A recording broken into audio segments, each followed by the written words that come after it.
dominicano.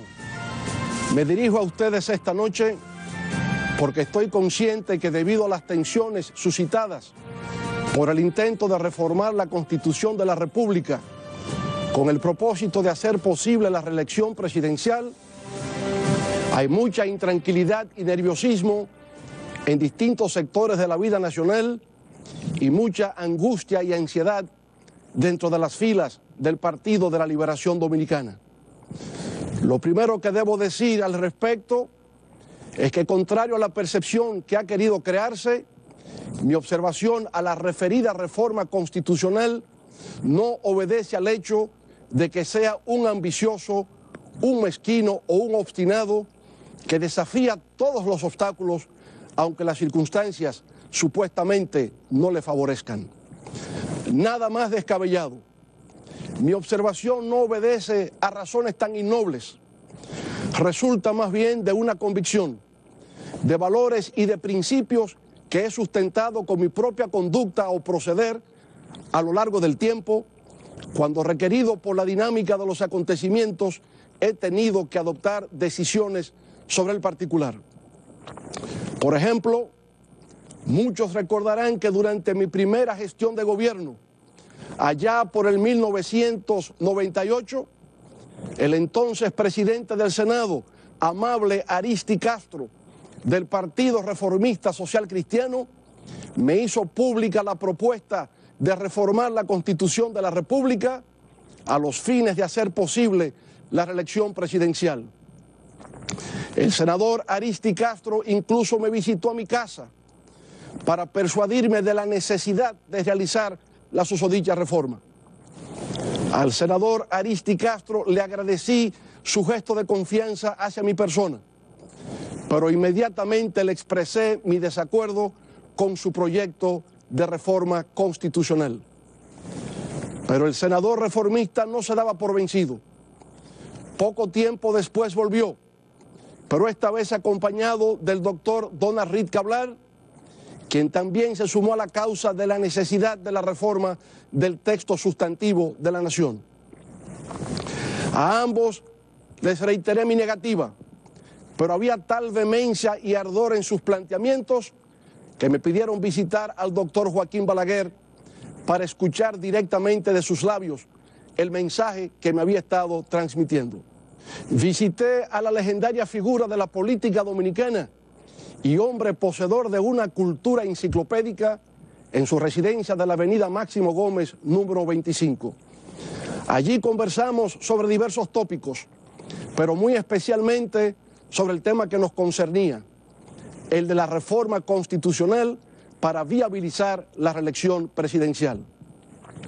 Escuché con gran atención e interés al viejo zorro de la política discernir sobre la inevitabilidad de modificar nuestra carta sustantiva en razón de las graves amenazas de inestabilidad y retroceso que se cernían sobre el país ante la posibilidad de que la oposición saliese triunfante en las urnas. En todo caso, lo que le manifesté en medio de la gratitud y el respeto fue mi desacuerdo, fundamentado en el hecho de que no me parecía aconsejable modificar la Constitución para beneficio propio. Y en razón de que la última vez que en la historia de la República se había intentado hacerlo, en la época de Horacio Vázquez, le abrimos las puertas a la larga tiranía de Rafael Leónidas Trujillo. Mis argumentos no parecieron convincentes. No estuvo satisfecho con mi decisión, pero finalmente la aceptó. Acordamos mantener la comunicación ante cualquier otra eventualidad. Nos dimos un fuerte abrazo y finalmente nos despedimos. Como siempre, tomé la decisión que entendía correcta, guiado por mis principios. Años más tarde, con el apoyo de más de 2 millones de votantes, por primera vez en la historia electoral de la República Dominicana, sin tener que haber modificado la Constitución, retornamos al poder en el 2004. Con este triunfo del pueblo dominicano, desde el gobierno logramos recuperar la confianza que estaba completamente perdida. Se redujo la tasa de cambio, que de 57 pesos por cada dólar se colocó de manera inimaginable a tan solo 28 pesos por cada dólar. La inflación bajó, la economía se estabilizó y volvió a crecer por encima del 7% del Producto Interno Bruto. Se generaron nuevos empleos, se aplicaron de manera activa y eficiente políticas sociales que hoy son ejemplo para toda la región y se disminuyó en forma significativa el nivel de pobreza. Como consecuencia de esos logros, obtuvimos nuevamente el respaldo mayoritario del electorado en los comicios de medio término del año 2006. En esa oportunidad conquistamos por vez primera como Partido de la Liberación Dominicana el mayor número de senadores, diputados y alcaldes en el espectro político nacional. Debido a esa resonante victoria, proclamé que la ruptura histórica experimentada con el golpe de Estado contra el gobierno del profesor Juan Bosch en el 1963 se había vuelto a reencontrar con el triunfo de las fuerzas PLDistas en el 2006. Entonces afirmé que el boschismo había vuelto a ser mayoría en la República Dominicana y que esa era la ocasión precisa para continuar la revolución democrática institucional que el líder y fundador de nuestro Partido de la Liberación Dominicana, profesor Juan Bosch, el más agudo pensador y analista político nacional, había iniciado desde sus luchas en el exilio y tras la muerte del dictador Rafael Leónidas Trujillo. En razón de que la Constitución fue modificada en el 2002 por mi antecesor, no tenía ningún impedimento constitucional ni legal para presentarme a un segundo mandato consecutivo en el año 2008. Así lo hice, obteniendo nuestro Partido de la Liberación Dominicana un nuevo triunfo, a pesar del impacto de la crisis económica global que condujo a un incremento inusitado de hasta $147 el barril de petróleo y a alzas desmesuradas del precio de los alimentos, fruto de la especulación financiera de contratos a futuro de productos básicos. El 2010 fue memorable. En esa ocasión todo el mapa electoral de la República Dominicana fue teñido de morado. Se había logrado lo que nunca antes organización política alguna había alcanzado en la historia política de la República Dominicana. Haber ganado 31 de las 32 provincias del país. Todo eso, naturalmente, era posible por la estabilidad, el crecimiento, el desarrollo, el progreso, la modernización, la institucionalización y el bienestar que venía experimentando nuestro país bajo la conducción del Partido de la Liberación Dominicana. Los representantes de organismos multilaterales, las delegaciones diplomáticas acreditadas en el país, las agencias calificadoras de riesgo, los diversos núcleos empresariales, los dirigentes sindicales, los visitantes extranjeros y los compatriotas que retornaban al lar patrio, todos solo expresaban palabras de encomio y de asombro frente a los cambios que se erigían ante sus ojos como testigos de excepción. Y así, de esa manera, las agujas del reloj se movían de manera indetenible hacia la celebración de nuevos comicios presidenciales en el 2012. Pero desde un año antes, en el 2011, la efervescencia de la campaña empezó a sentirse. Se realizaban distintos actos en favor de una nueva reelección. Las diversas encuestas que se hacían nos colocaban como favorito para ganar en primera vuelta. Como parte de esos eventos, 27 senadores me giraron una visita al Palacio Nacional solo con el propósito de expresarme su solidaridad y apoyo ante cualquier decisión que adoptase con respecto al tema de la reelección. Igual ocurría con la mayoría de los diputados y alcaldes de nuestra organización política, quienes querían arrimar sus hombros y hacer causa común conmigo ante la eventualidad de una nueva candidatura presidencial. Finalmente, aconteció lo insólito.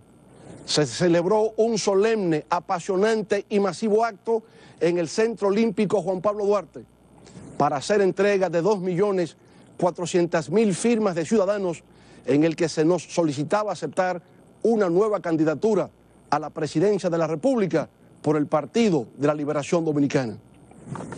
A pesar de todo el apoyo manifestado, de los grandes encuentros realizados y de todos los testimonios de respaldo, lo que hice fue pronunciar un discurso en el que expresé mi preocupación en el sentido de que si intentase responder positivamente a las peticiones de diversos sectores en favor de una nueva candidatura presidencial en el año 2012, se estaría reproduciendo una antigua y rechazada práctica histórica nacional de pretender perpetuarse en el poder. No es esta la primera vez que lo digo. Eso lo expresé en el 2011, cuando tenía un respaldo abrumador dentro y fuera de nuestro partido, y cuando todas las encuestas señalaban que ganaría en primera vuelta con porcentajes parecidos a los de elecciones anteriores. A pesar de todo eso, no cambié la Constitución para reelegirme. No lo hice en el 1998, cuando me pedían a voz en cuello que me amarrara los pantalones. Ni lo hice en el 2011, cuando no claudiqué ni ante el reclamo de las multitudes, ni ante los números de las encuestas. La razón era muy sencilla. No lo hice por mi profundo respeto por la Constitución de la República y por mi inocultable temor de que la democracia, por la que tanta sangre se ha derramado, fuera a sucumbir una vez más. En el 2012 hice lo que me correspondía hacer, tanto por mi condición de presidente del Partido de la Liberación Dominicana, como por lo que me dictaba mi propia conciencia, que era apoyar en cuerpo y alma a nuestro candidato presidencial, compañero Danilo Medina, a los fines de que pudiera coronar con éxito sus aspiraciones de subir las escalinatas del Palacio Nacional. Nuestro candidato estaba 25 puntos por debajo en las encuestas, pero decidimos trabajar unidos, como corresponde siempre dentro del Partido de la Liberación Dominicana. Creamos 3 frentes de batalla, recorrimos todo el territorio nacional, concitamos una vez más el apoyo nacional y volvimos a ganar en primera vuelta. Sé que en determinados círculos de opinión se sostiene el argumento de que el propósito de la reforma a la Constitución del 2010 fue el de rehabilitar mis posibilidades de retorno al poder. Nada más incierto. La reforma constitucional del 2010 no se hizo con esa finalidad. Al revés, esa fue una reforma integral, pactada con todos los sectores de la vida nacional, mediante un mecanismo de consulta popular, como no se había hecho nunca en la historia nacional, que abarcó la casi totalidad de la Carta Sustantiva, motivo por el cual muchos abogaban que se hiciese bajo la forma de una asamblea constituyente. En lo concerniente al actual sistema de elección presidencial, no fue mi criterio el que prevaleció, fue el de otras fuerzas que consideraron que era más adecuado volver al modelo alternativo de la Constitución del 1994 que continuar con el mecanismo impuesto en la reforma del 2002. Pero mi desapego y desinterés por ocupar cargos no proviene únicamente de haber desestimado en 2 ocasiones reformar la Constitución para reelegirme. Eso viene de muchos años atrás, cuando, por ejemplo, en el 1986 fui escogido como diputado por el Distrito Nacional y a pesar de haber sido despojado injustamente de esa elección, no presenté un solo motivo de agravio ante las autoridades de nuestro partido. Lo mismo volvió a ocurrir en el 1990. En esa ocasión se me pidió, nueva vez, abandonar la boleta como eventual candidato a diputado por el Distrito Nacional, porque supuestamente se tenía previsto que ocuparía la función de canciller de la República en el caso hipotético de un triunfo en las urnas. Luego de los acontecimientos que que frustraron la llegada al poder de nuestra organización en esas elecciones. Un compañero, tal vez con el propósito deliberado de desherirme, en tono sarcástico me expresó, cito, tú sabes que si hubiésemos ganado, a ti solo te habrían propuesto la posición de vicecanciller. Mi respuesta le sorprendió. Solo atiné a decirle, pero es que como vicecanciller todavía habría sido demasiado para mí. Posteriormente, en el 1993, cuando se me sugería para ser candidato a la vicepresidencia para las elecciones del año siguiente, en 1994, decliné amigablemente la propuesta y hasta propuse quién sería el compañero más idóneo para tan alta distinción. Todo este relato lo he traído a colación para indicar que en todo lo largo de mi trayectoria política, tal vez de manera típica, nunca me he procurado cargos o puestos. Los que se han conquistado a lo largo de los años han sido sobre la base del reconocimiento espontáneo y generoso de núcleos de amigos y compañeros que simplemente han confiado en mí y han creído ver en mi persona determinadas cualidades que les atraen y les simpatizan. Pero ni antes ni ahora mi lucha jamás ha sido por un cargo. Antes, como en la actualidad, lo que siempre me ha animado es la lucha por una causa que considere justa, noble y valedera. Y en estos momentos, la causa que asumimos es la de respeto por nuestra Constitución, la defensa de nuestra democracia y de nuestro Estado de Derecho. Lo hago porque como principal promotor o auspiciador de la actual Carta Magna, sin que nadie me haya dado mandato para ello, me siento, sin embargo, en la obligación moral de ser su guardián, su vigilante y su centinela, al igual que todo el pueblo dominicano. Pero más aún, lo hago porque percibo que en nuestro medio no se ha llegado plenamente a comprender que el objetivo fundamental de una Constitución es el de establecer los límites al ejercicio del poder político. La Constitución, además de disponer la protección y garantía del disfrute de los derechos fundamentales, contiene las reglas del juego político y es como el semáforo en rojo que indica cuándo hay que detenerse.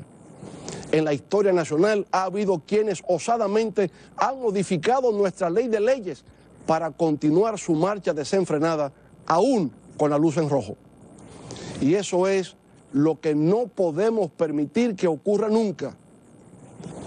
Un destacado jurista y filósofo italiano del siglo XIX, Gian Domenico Romagnosi, llegó a sentenciar que, cito, la Constitución es la ley suprema que un pueblo impone a sus gobernantes con el objeto de precaverse contra el despotismo, termina la cita. Parafraseando a Winston Churchill, el símbolo de la resistencia contra los nazis durante la Segunda Guerra Mundial, la Constitución, cito, no es un sofá que toma la forma de la última persona que se sentó en él, termina la cita. En definitiva, la Constitución tiene una función de legitimación del poder político, tanto en su origen como en su desempeño. Para ella, la soberanía reside exclusivamente en el pueblo, de quien emanan todos los poderes, los cuales se ejercen en los términos establecidos por la propia Constitución y las leyes. Todo lo que se haga contrario a la Constitución es nulo. La Constitución es la fuente del Estado democrático y social de derecho. Es la garantía del respeto a la dignidad de las personas, del derecho a la vida, a la libertad de expresión, a la integridad personal, a la libertad de conciencia y cultos, del derecho al honor, a la educación, a la salud y al trabajo. Hace exactamente 50 años, el pueblo dominicano se levantó en armas en la gloriosa gesta heroica del 24 de abril de 1965, exigiendo el restablecimiento de la Constitución de la República, que había sido vilmente conculcada, infringida y quebrantada por los autores de la sonada militar de septiembre de 1963, que puso fin de manera abrupta al primer ensayo democrático post-dictadura de Trujillo, encabezado por ese gran maestro de la política y la literatura, el profesor Juan Bosch. Nosotros, los miembros y dirigentes del Partido de la Liberación Dominicana, somos los legatarios universales de ese gran movimiento que fue la Revolución de Abril. Pues sin ese acontecimiento, el líder y fundador de nuestro partido no habría evolucionado en su pensamiento, dejándonos de esa manera huérfanos de una orientación que nos sirviera para convertirnos en los arquitectos de nuestro propio destino. Sin Constitución no hay patria. Sin Constitución no hay nación, no hay familia. Sin Constitución todos nuestros derechos son desconocidos. Sin Constitución podemos ser esclavizados, tratados sin dignidad, sin respeto, sin honor. Sin Constitución, sencillamente, no existimos. Por eso debemos conocer, respetar y honrar nuestra Constitución. Solo ella nos protege contra la arbitrariedad, el despotismo, la tiranía y la opresión. Dominicanas y dominicanos, el pasado 30 de abril fue depositado ante el Senado de la República un proyecto de ley que declara la necesidad de reformar la Constitución de la República en su artículo 124. Ese proyecto de ley fue presentado por 13 honorables miembros de esa Cámara Legislativa, conforme al artículo 269 de la Constitución, según el cual nuestra Carta Sustantiva, comillas, podrá ser reformada si la proposición de reforma se presenta en el Congreso Nacional con el apoyo de la tercera parte de los miembros de una u otra Cámara o si es sometida por el Poder Ejecutivo, cierre de comillas. El objetivo del proyecto de ley, como acaba de indicarse, es el de reformar el artículo 124 de la Constitución que dice así, citamos, el Poder Ejecutivo se ejerce por él o la Presidenta de la República, quien será elegido cada 4 años por voto directo y no podrá ser electo para el período constitucional siguiente. Termina la cita. El proyecto de ley para reformar la Constitución lo que indica es lo que sigue. Cito, artículo 1. Se declara la necesidad de modificar el artículo 124 de la Constitución de la República del 26 de enero del año 2010, así como el establecimiento de un artículo transitorio en el texto de la misma, conforme se indica en el siguiente artículo. Artículo 2. La presente reforma tiene por objeto a. Permitir que el presidente de la República disponga del derecho de poder optar por un segundo y único periodo constitucional consecutivo, no pudiendo postularse jamás al mismo cargo. B. Establecer un artículo transitorio en que se consigne de que en el caso eventual de que el presidente de la República actual, correspondiente al periodo 2012-2016, sea candidato presidencial para el periodo 2016-2020, no podrá presentarse para el siguiente y para ningún otro, termina la cita. Como ha podido constatarse, el objetivo de la reforma constitucional es el de hacer posible la reelección presidencial para un segundo periodo consecutivo y que luego no pueda postularse jamás.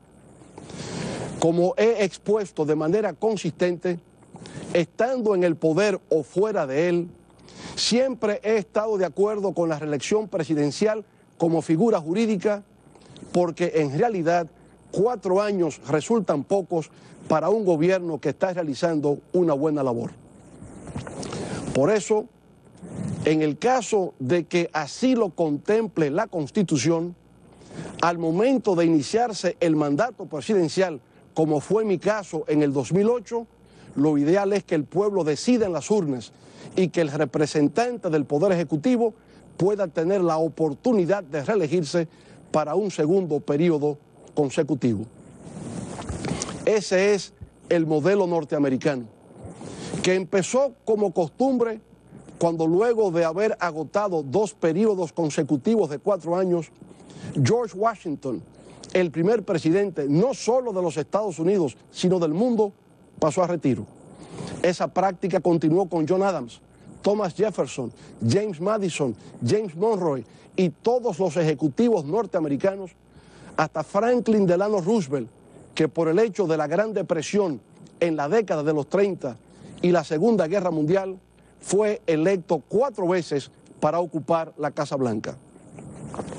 Fue después de Roosevelt, en la enmienda número 22 de la Constitución de los Estados Unidos, ratificada el 27 de febrero de 1951, que vino a instituirse por vía constitucional de solo 2 periodos presidenciales y nada más.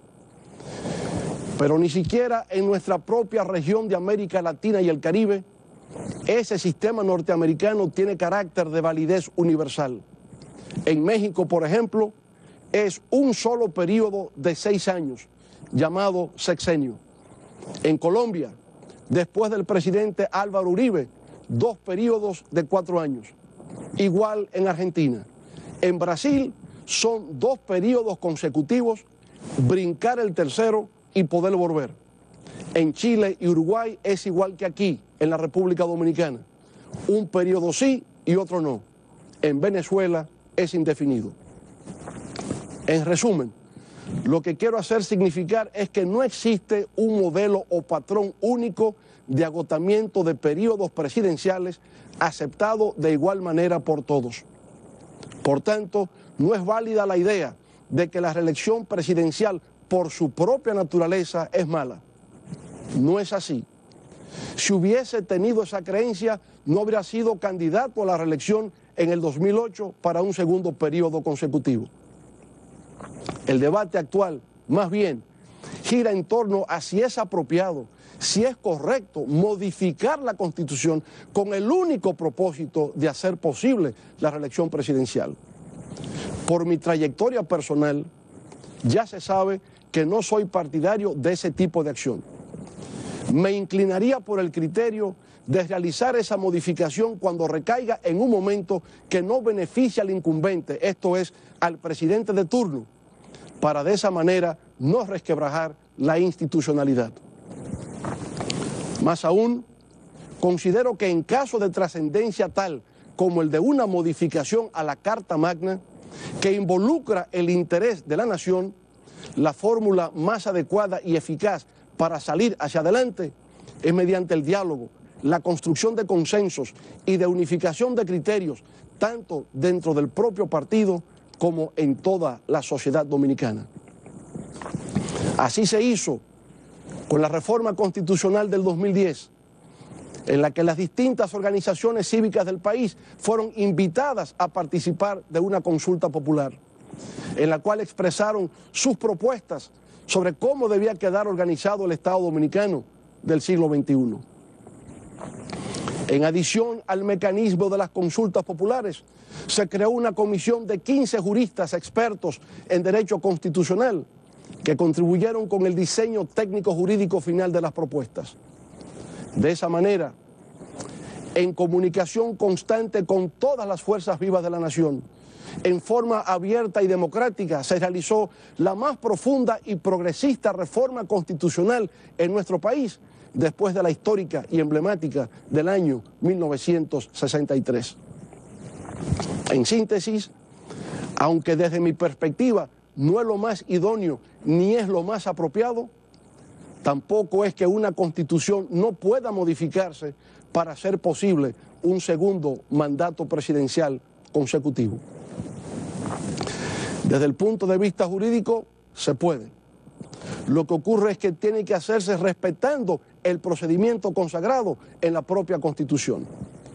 En ese aspecto, me preocupa que en el debate que ha surgido para modificar nuestra Carta Sustantiva, se quiera desconocer que la ley que convoca a la Asamblea Nacional Revisora sea una ley orgánica, la cual por consiguiente requiere de la aprobación de las 2/3 partes de los presentes, tanto del Senado como de la Cámara de Diputados.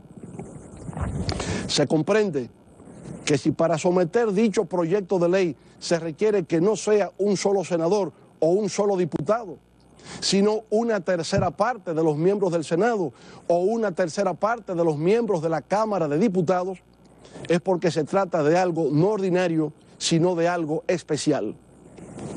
Luego, si conforme al artículo 271 de nuestra actual Constitución, para aprobar la reforma propuesta, la Asamblea Nacional Revisora, que es la reunión de ambas cámaras, Senado y Cámara de Diputados, requiere las 2/3 partes de los votos, ¿por qué razón entonces se le quiere negar la condición de orgánica a la ley que declara la necesidad de reformar la Constitución? Eso, que parece un debate más para abogados que para el resto de la ciudadanía, tiene sin embargo una trascendencia enorme para el futuro de nuestra democracia.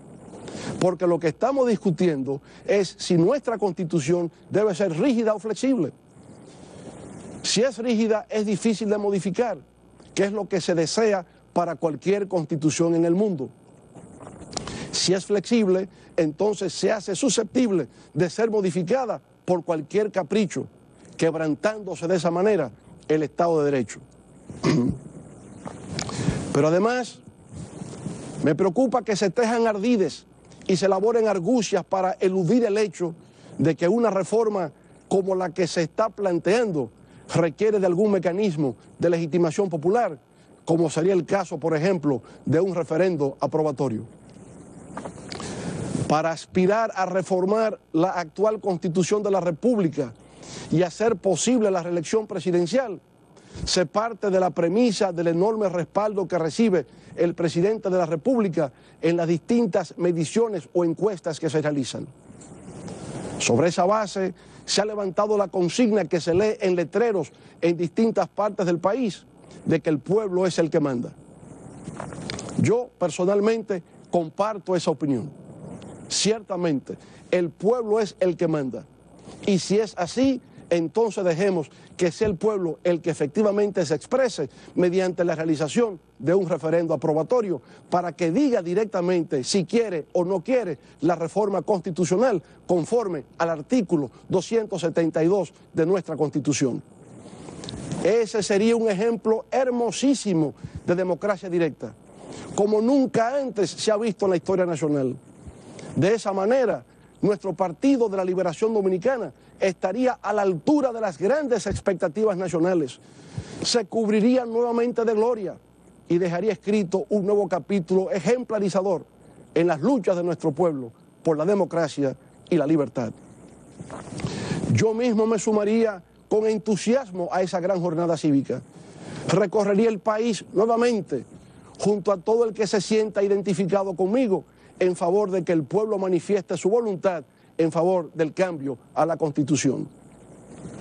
Sé que lo que late en el corazón de todos los miembros de la alta dirección de nuestro partido es que en estos momentos, por lo que refieren las encuestas, el compañero presidente Danilo Medina es quien se encuentra en mayores posibilidades de garantizar un nuevo triunfo morado en las urnas. Si la Constitución permitiera la reelección presidencial, como ocurría en el año 2008, todo sería muy fácil. Esta discusión no se habría suscitado. Todos estaríamos apoyando a nuestra mejor opción. Pero resulta que la Constitución no lo permite. Aún así, no es mi propósito erigir obstáculos en las aspiraciones legítimas de triunfo que todos albergamos. Y aunque por convicción y trayectoria, como he sostenido, no soy partidario de modificar la Constitución con el único propósito de hacer posible la reelección presidencial, me inclinaría reverentemente y con humildad ante lo que sería la voluntad del pueblo expresada en un referendo. Ya lo decía Abraham Lincoln, ese gigante de la lucha por la libertad, que salvó a su nación de la inminencia de una gran división en medio de la guerra de secesión para liberar a los esclavos al afirmar, cito, la democracia es el régimen del pueblo, para el pueblo y por el pueblo, termina la cita. Nunca temamos al pueblo, dejemos que el pueblo hable, así lo manda nuestra Constitución. En nuestro humilde criterio, el proyecto de reforma que se ha depositado en el Senado de la República no ofrece por sí solo suficientes garantías ni seguridad jurídica en el sentido de que la reforma que se quiera hacer en la actualidad no volverá a repetirse en el futuro. No es que se ponga en duda la palabra o las sanas intenciones de los senadores que han formulado la propuesta de reforma constitucional. Es que sencillamente el artículo transitorio que se aspira a consignar dejaría tan vulnerable la posibilidad de reformar nuestra Constitución en el futuro, como en la actualidad interpretan algunos miembros de nuestra comunidad jurídica, que puede hacerse, esto es, sin aprobación de ley orgánica ni realización de referendo aprobatorio. Eso, naturalmente, sería sumamente peligroso para el porvenir de nuestro pueblo. Sería nefasto, sería catastrófico, ya que dejaría las posibilidades abiertas para que en la posteridad surja algún aventurero que modifique de nuevo la Constitución, pero esta vez para establecer la reelección indefinida e intentar perpetuarse en el poder. Así tendríamos el Trujillo del siglo XXI, que vendría a cercenar nuestras libertades, a mutilar nuestra dignidad y a truncar nuestro porvenir como pueblo. Eso, señoras y señores, no lo podemos permitir. La historia condenaría a nuestra generación como irresponsable, irreflexiva e insensata, pues advirtiendo el peligro y la amenaza que significaba para el futuro de nuestra democracia, de nuestra sociedad y de nuestras familias, no tuvimos el valor de alzar nuestra voz y actuar en consecuencia. Obviamente, lo hacemos con respeto y lo que afirmo es que el proyecto de ley actualmente en el Senado que procura modificar la Constitución de la República es insuficiente y por lo tanto inaceptable por el riesgo y la inseguridad que implica para la supervivencia de nuestras instituciones democráticas. Aunque para muchos resulta más que claro en la actualidad, para no dar lugar a dudas en los años por venir, para que no haya ningún equívoco o falsa interpretación, debería contemplarse modificar el artículo 270 del texto constitucional para que en lo sucesivo, en forma directa, al pie de la letra, señale que la ley de convocatoria a la Asamblea Nacional Revisora debe ser aprobada ni siquiera como una ley orgánica, sino como una ley especial, con las 3/4 partes de la matrícula de ambas cámaras. De igual manera, debería someterse a modificación el artículo 271 para establecer que en lo sucesivo, si la reforma constitucional versa sobre el mandato de elección constitucional del presidente de la República, la decisión deberá adoptarse también por la mayoría de las 3/4 partes de los miembros de la Asamblea Revisora. Debería también someterse al Congreso Nacional para que rija en lo adelante la ley que dispone la consulta popular, para que pueda modificarse la Constitución conforme al artículo 210 de la misma. Finalmente, en lo atinente a la celebración del referendo aprobatorio previsto en el artículo 272, la propuesta es que el número de electores se eleve del 30 al 60% de los inscritos en el registro electoral, para de esa manera hacerlo más participativo y más democrático. La idea es, vuelvo a repetirlo, que la Constitución sea rígida, que no pueda ser cambiada o modificada tan fácilmente, que no dé lugar a interpretaciones aviesas o acomodaticias, que la Constitución sea de manera permanente el pacto suscrito por los diversos sectores que componen la sociedad dominicana para que prevalezca siempre la paz, el progreso y la convivencia civilizada. Como puede apreciarse, lo que sugiero es simple. No persigo cargo o puesto alguno, solo invoco que se respete la Constitución, para que un mal ejemplo de hoy no se convierta en la excusa o la justificación del mañana, y que todo lo construido hasta hoy, con el esfuerzo laborioso de todos los dominicanos y dominicanas, se destruya por las ambiciones irrefrenables de poder que cada cierto tiempo surgen en el horizonte nacional. Reconozco que como consecuencia de las discrepancias que se han suscitado en torno al proyecto de reforma constitucional que procura la reelección presidencial, ha surgido mucha intranquilidad y desasosiego en nuestro pueblo, y mucha mortificación y aflicción en la familia PLDista. A pesar de nuestras diferencias, hago todo el esfuerzo para que nuestro partido se mantenga fuerte, cohesionado y unido. Por eso incentivo una línea de diálogo permanente para superar nuestros escollos. Todo lo que he sido y soy políticamente se lo debo al profesor Juan Bosch y al Partido de la Liberación Dominicana. Amo profundamente a nuestro partido de la bandera morada y la estrella amarilla. Ahí me he formado, ahí he luchado junto a mis compañeros y compañeras durante los últimos 42 años en favor de la democracia, la libertad y la prosperidad de nuestro pueblo. No escapa a mi conocimiento, por demás, que en estos momentos el Partido de la Liberación Dominicana es la única fuerza verdaderamente organizada que le queda a la democracia dominicana, y que un descalabro nuestro sería una tragedia para la estabilidad democrática de nuestra nación. Por tanto, puedo asegurar que por la sensatez que nos caracteriza, por nuestro sentido de responsabilidad, por nuestra visión de la historia, por nuestro compromiso con el futuro y por nuestra deuda imperecedera con nuestro maestro y guía, el profesor Juan Bosch, nuestro Partido de la Liberación Dominicana superará este trance y saldrá más fuerte y vigoroso que antes, más unido y más compacto, coronándose con nuevas victorias en beneficio del pueblo dominicano.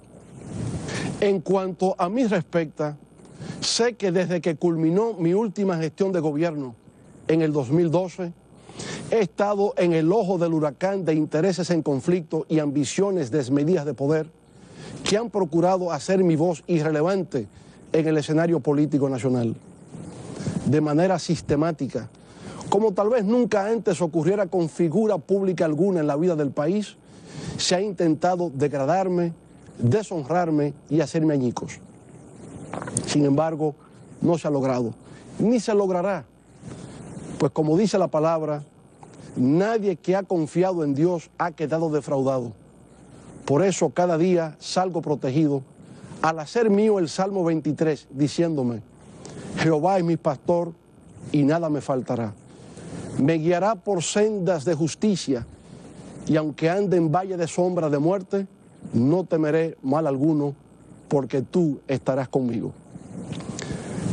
En todo caso, mi divisa es la de José Martí, el apóstol de la independencia de Cuba, en cuyas frases inmortales dijera, cito: un hombre que oculta lo que piensa o no se atreve a decir lo que piensa no es un hombre honrado. Un hombre que se conforma con obedecer a leyes injustas y permite que pisen el país en que nació los hombres que se lo maltratan no es un hombre honrado. Hay hombres que viven contentos aunque vivan sin decoro. Hay otros que padecen como en agonía cuando ven que los hombres viven sin decoro a su alrededor. En el mundo ha de haber cierta cantidad de decoro, como ha de haber cierta cantidad de luz. Cuando hay muchos hombres sin decoro, hay siempre otros que tienen en sí el decoro de muchos hombres. Esos son los que se rebelan con fuerza terrible contra los que les roban a los pueblos su libertad, que es robarles a los hombres su decoro. En esos hombres van miles de hombres, va un pueblo entero, va la dignidad humana. Muchas gracias, buenas noches.